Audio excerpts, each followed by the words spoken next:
Olá, tudo bem? Sou o professor Jorge Damasceno e nesta videoaula vamos iniciar o estudo sobre as leis básicas do circuito elétrico, hoje tratando sobre a lei de Ohm. Espero que você tenha um bom aproveitamento e vamos lá, vamos começar.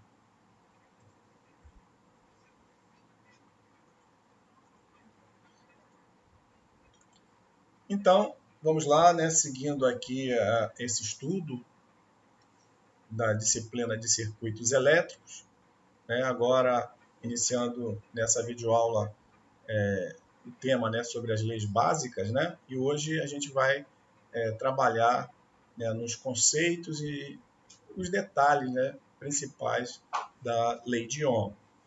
Então vamos lá. Conceitos básicos estudados para um circuito elétrico: corrente, tensão e potência, como vimos em aulas passadas.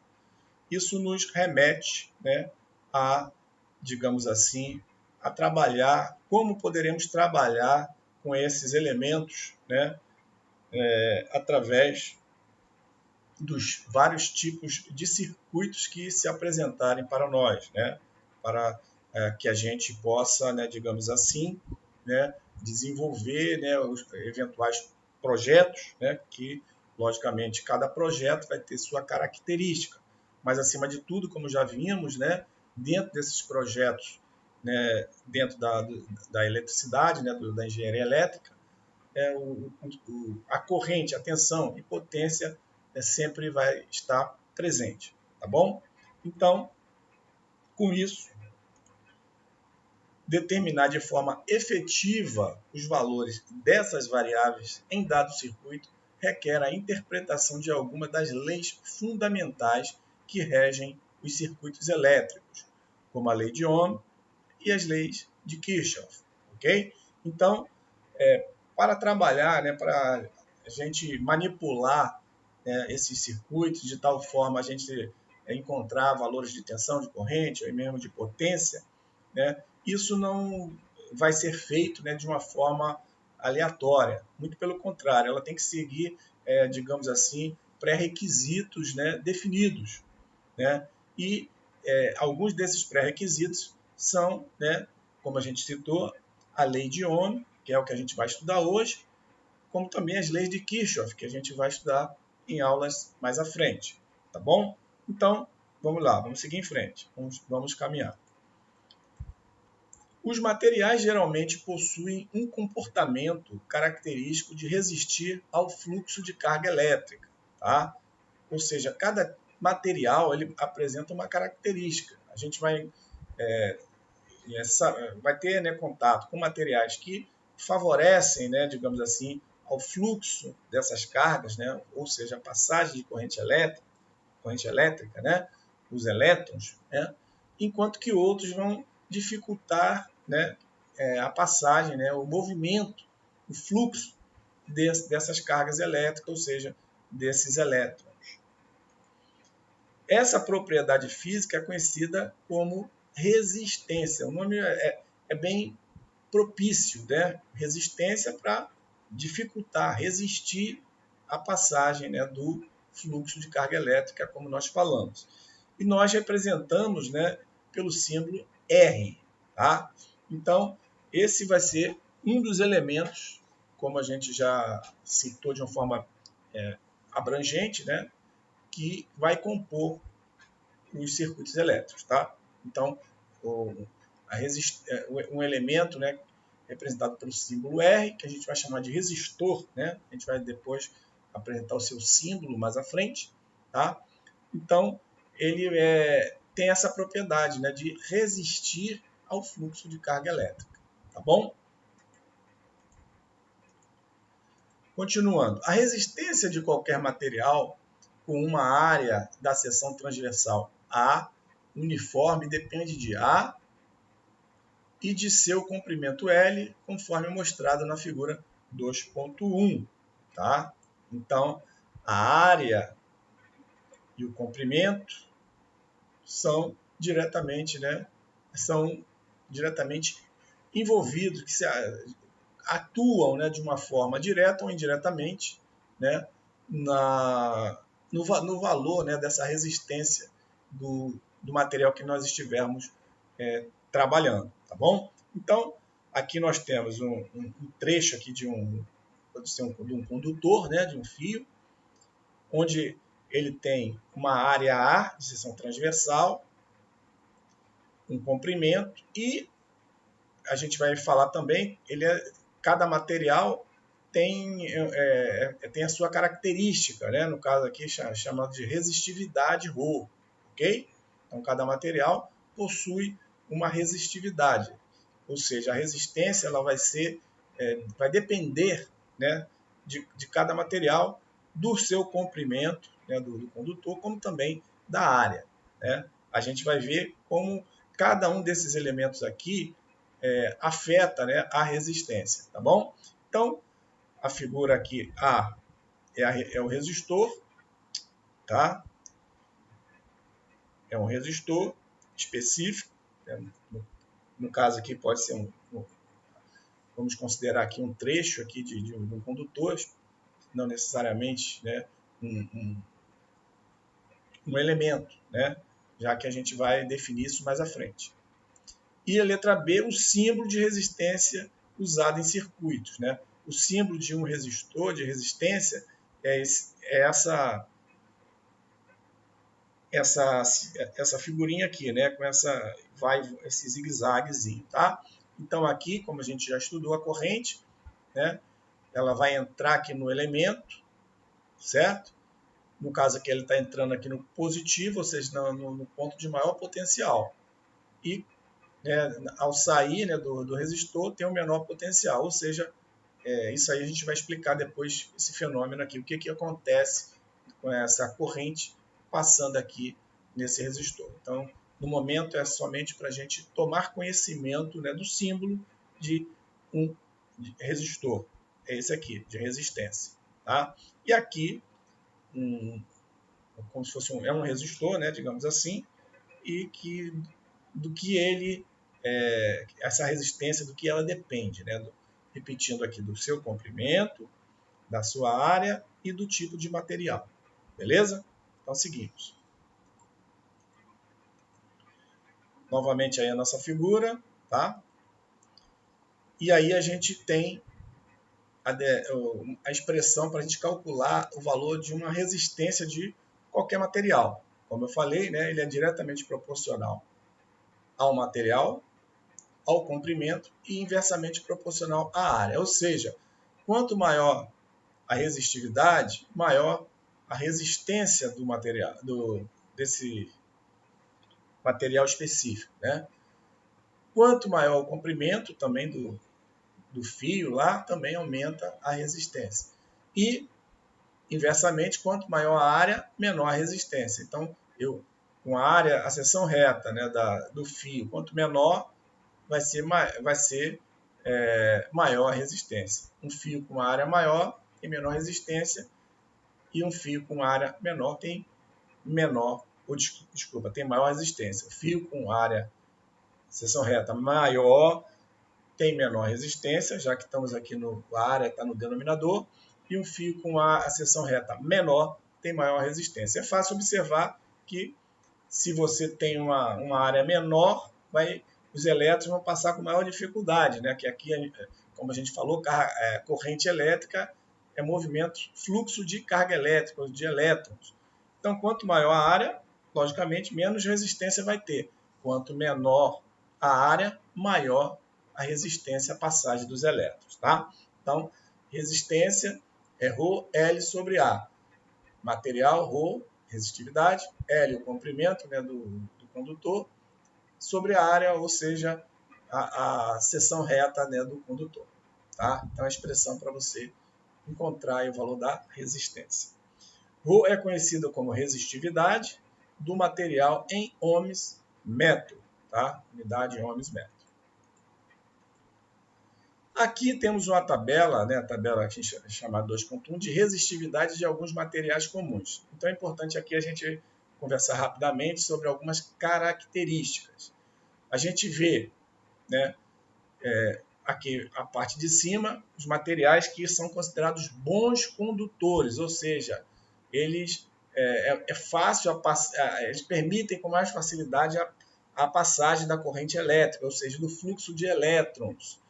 Aqui no meio, nós encontramos os semicondutores, que funcionam de uma forma intermediária.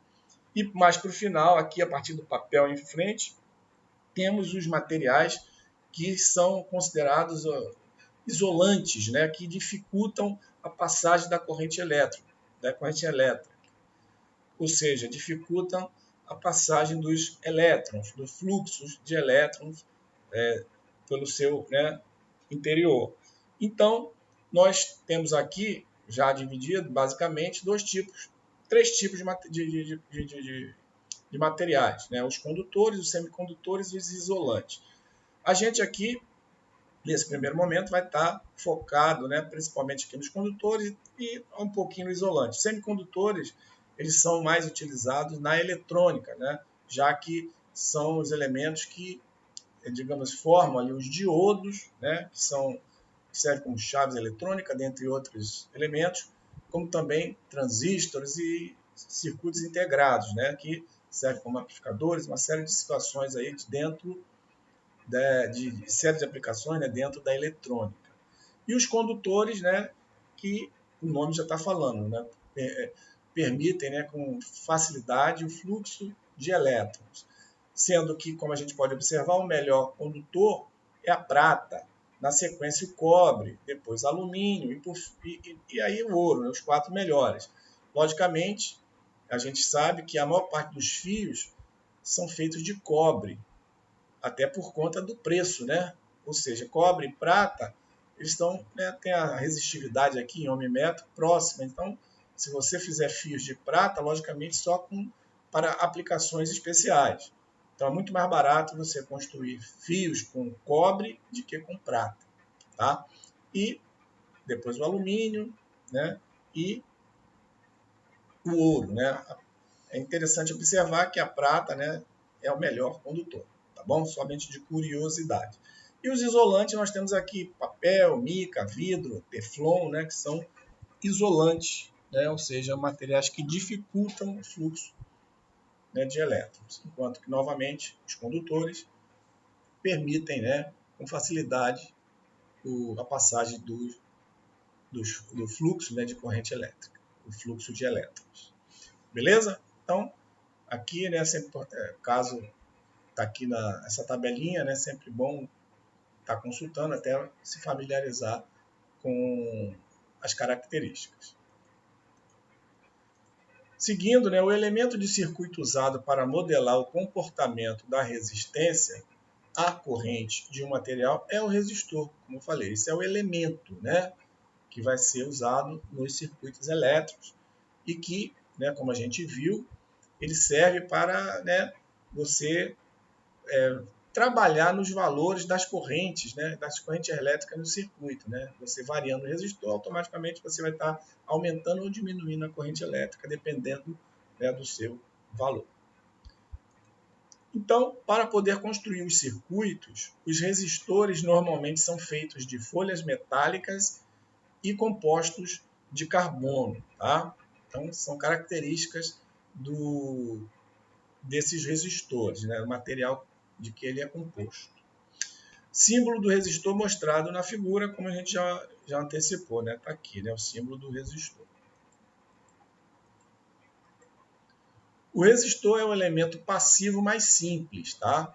A gente já falou, né, rapidamente sobre quais são os tipos de elementos que existem. Elementos passivos e ativos, né?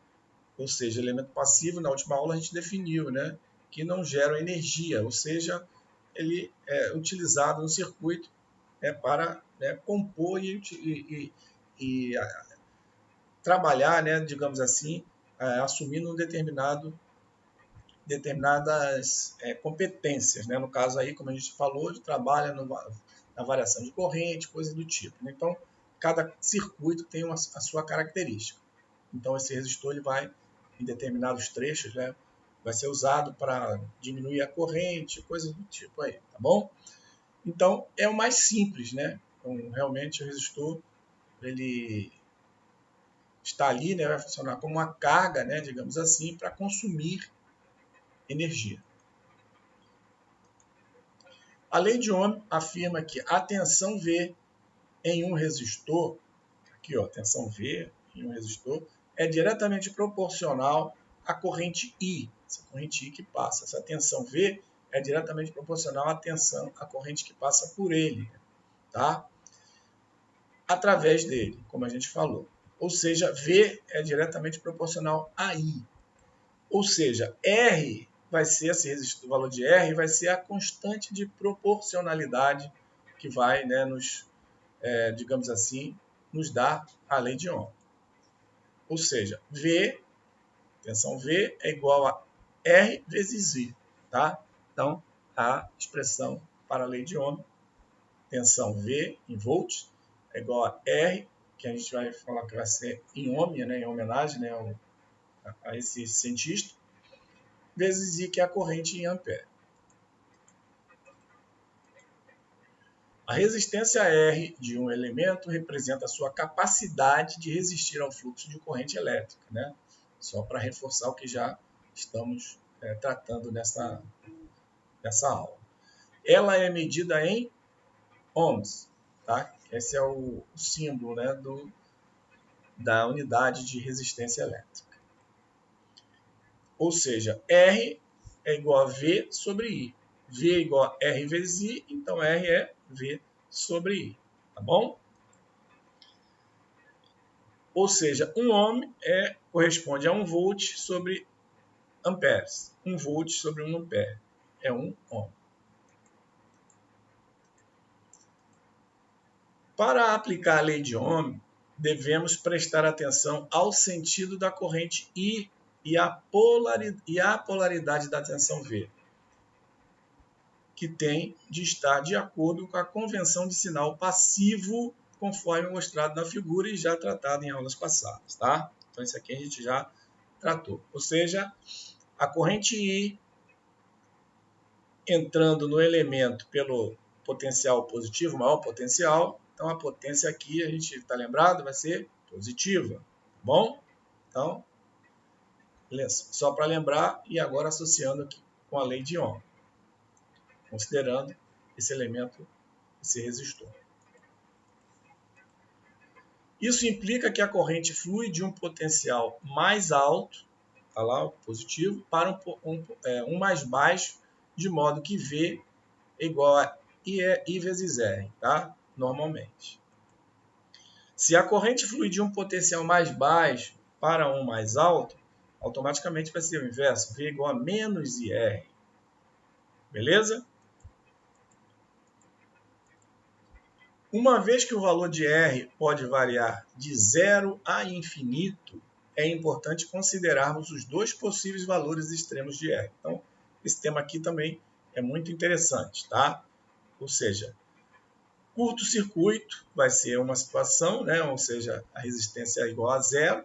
É um elemento de circuito com resistência que se aproxima de zero. Tá?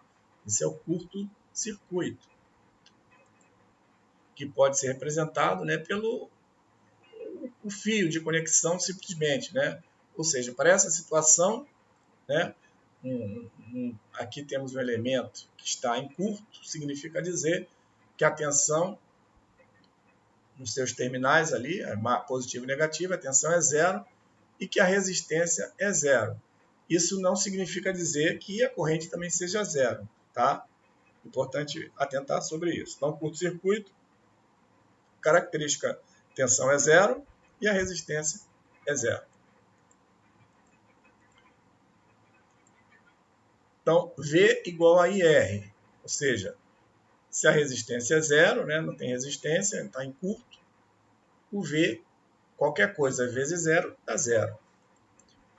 Mostrando que a tensão é zero, mas que a corrente poderia assumir qualquer valor. Tá? A corrente aqui pode ser qualquer valor. Na prática, um curto-circuito, em geral, é um fio de conexão que é supostamente um condutor perfeito. Né? Normalmente é aqueles fios que interligam os elementos no circuito. De forma similar, um elemento com R igual a infinito é conhecido como um circuito aberto. Né? A a resistência infinita, altíssima, conforme mostrado na figura. Tá? Circuito aberto, resistência infinita. Aqui, a característica é resistência altíssima, resistência infinita. A corrente é zero, já que eu abro o circuito, né, como o nome está falando, circuito aberto, não tem como a corrente fluir, né, dentro ali do circuito. E a tensão que eu meço aqui é basicamente a tensão da fonte, né, que está, ou do elemento que a gente está medindo. Tá bom? Para um circuito aberto, a corrente I corresponde ao limite de V sobre R, quando R tender a infinito, ou seja, igual a zero, tá? Corrente zero. Novamente aqui, corrente I igual ao limite de V sobre R, né? Quando R tende a infinito, qualquer coisa sobre infinito dá zero. Indicando que a corrente é zero, embora o valor da tensão possa ser qualquer um. É como eu falei, né? A tensão ali pode ser representada ali pela tensão, né, da fonte, né, do elemento que está alimentando o elemento. Tá? Ou seja, novamente aqui, né, se aqui for uma fonte, uma bateria, digamos, como a gente tem usado o exemplo da bateria, no caso aí de CC, né, de um veículo de 12 volts, é como se você fosse medir ali com um medidor específico, nos terminais ali a tensão, se é de 12 volts, vai aparecer aqui o 12 volts. Apesar do circuito estar aberto, não ter corrente, né, entre os terminais da fonte. Circuito aberto é um elemento de circuito com resistência que se aproxima de infinito. Tá? Esse é o conceito básico do circuito aberto. Um resistor pode ser fixo ou variável, sendo que a maior parte é do tipo fixo, significando que sua resistência permanece constante. Tá? Resistor fixo, resistência constante ou variável, que o nome já está falando, você vai variar a resistência. Tá? O mais comum, como a gente pode ver, é o fixo. Resistores fixos de fio e filme de carbono, né? É um tipo também de resistor fixo, que aqui temos nessas figuras, né? De fio e de filme de carbono, bastante popular, esse B aqui. Os resistores variáveis têm resistência ajustável, como o próprio nome já diz, né? Você ajusta. E um tipo comum é conhecido como potenciômetro, que é um elemento de 3 terminais com um contato deslizante ou cursor móvel, tá? O potenciômetro. Então, o símbolo aqui do resistor variável, né? Como se fosse um resistor normal com uma setinha. E o do potenciômetro é com essa setinha, né, perpendicular aqui à figura, né?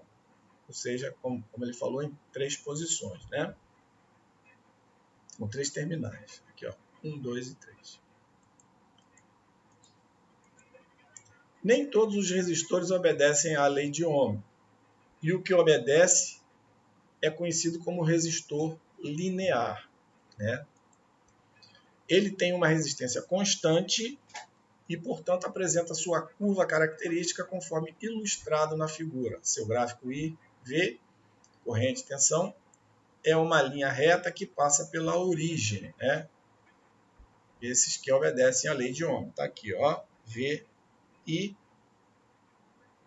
a reta que passa pela origem, a inclinação é igual à resistência.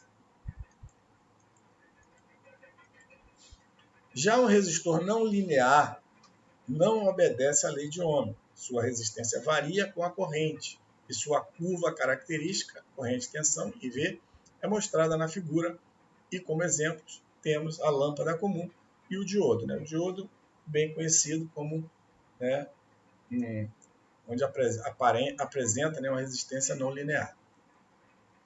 E o gráfico, logicamente, que ele, digamos, de tensão e corrente, ele não apresenta uma constante, né? Ele varia, né, no decorrer com o valor, né, da corrente. Né? A tensão vai variar com cada valor de corrente, não seguindo, né, digamos assim, uma relação de acordo com a lei de Ohm.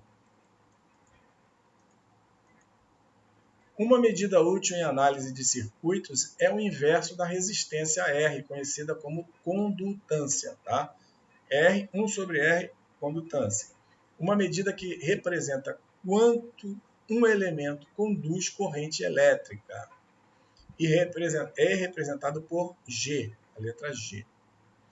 Então, G é o inverso da resistência.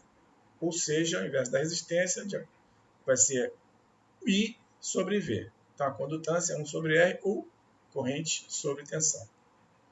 A unidade de condutância é o mHO, com o símbolo, né, esse ômega invertido. Tá?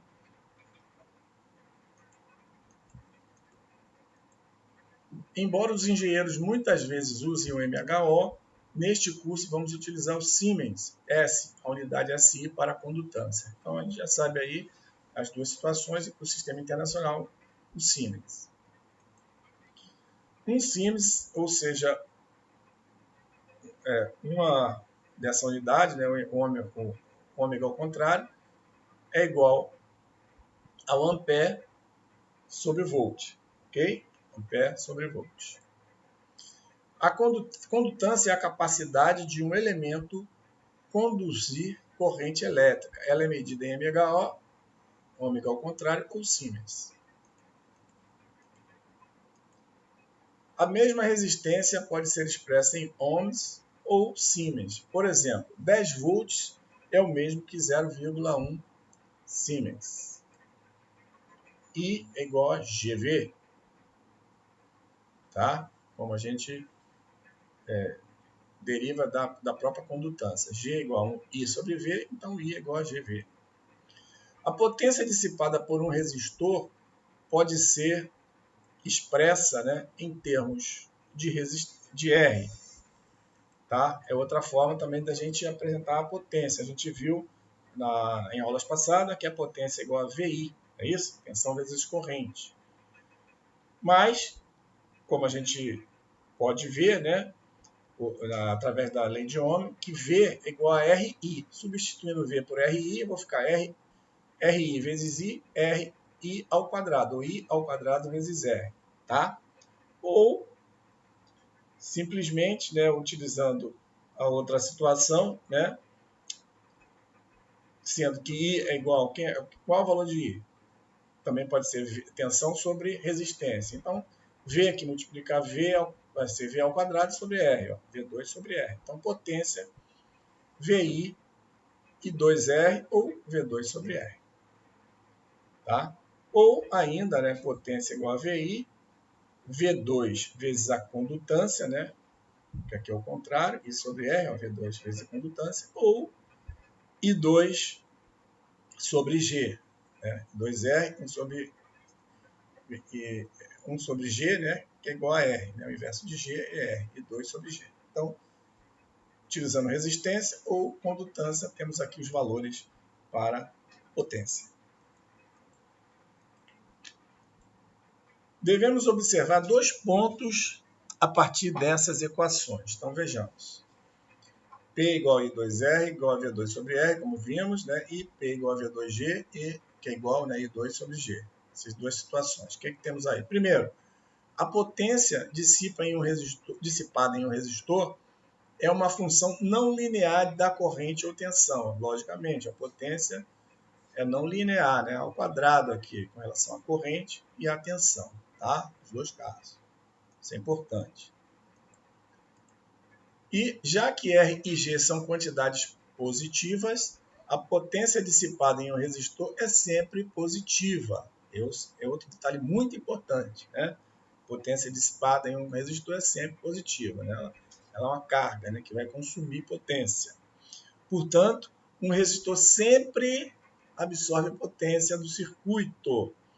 Ele nunca vai gerar, sempre vai absorver, confirmando a ideia de que é um elemento passivo, incapaz de gerar energia, tá? Que é a característica dos elementos ativos.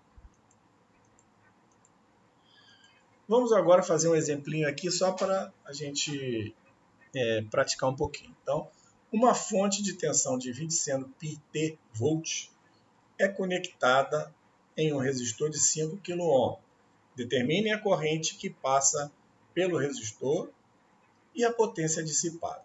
Então vamos lá. Corrente é igual a V sobre R, né? Ou tensão é igual a R vezes I, pela lei de Ohm, né? Então I, V sobre R. Então, V, 20 seno de πt, sobre 5 kΩ. 5 kΩ em notação científica é 5 vezes 10 a terceira. Tá aqui.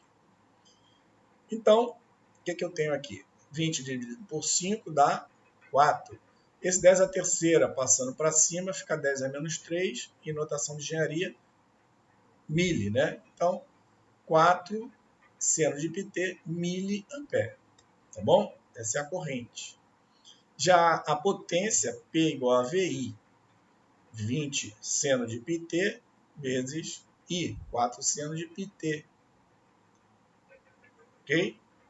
4 seno de πt miliampere. P igual a VI, 20 vezes 4, 80. Seno de πt vezes seno de πt, seno ao quadrado de πt, né? Vimos que é não linear ao quadrado. Não é isso? E aqui, ampere com volt, né, dá o miliwatt. Já que o mili, né, está aqui ainda, miliwatt. Tá bom? Então, 80 seno ao quadrado πt miliwatt. Ok? Com isso, concluímos a nossa videoaula de hoje. Espero que ela tenha sido útil para você. Antes de encerrarmos, né, caso você tenha interesse, né, em contratação de aulas particulares, presenciais ou remotas, para esta disciplina ou mesmo, né, para outras disciplinas da engenharia elétrica, eu deixo aqui, né, o meu WhatsApp para que você faça o contato. Terei imenso prazer em lhe atender. Desejo a você bons estudos e te espero na próxima aula.